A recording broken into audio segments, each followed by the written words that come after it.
In this video, I'm going to show you how to share a rental license or certificate of occupancy with an owner. So we have put together a process for when we will communicate with our clients. And a lot of this falls on the property management or property manager to reach out and touch base with the owners.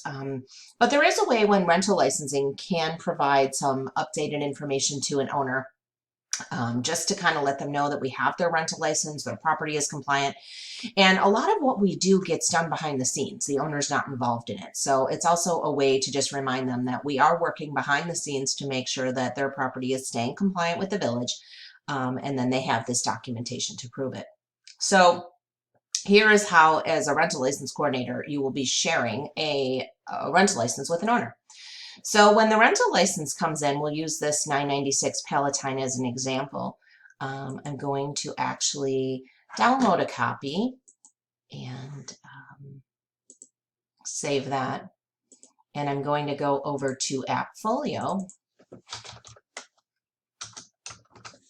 and go to the owner's page of 996 West Palatine Road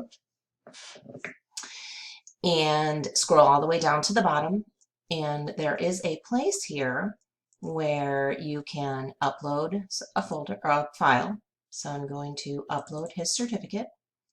Once it's here, you'll notice it's on the bottom of the page as a document that we've attached. If you click on Action and then you click on Share, make sure that that button is checked to send an email notification. What will happen is the owner will get an email letting them know that this document has been uploaded. So I'll click Share.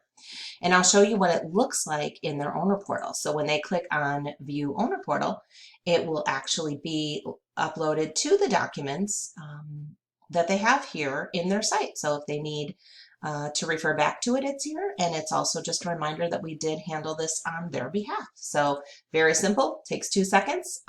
This is how you share the rental license and or occupancy certificate with the owner.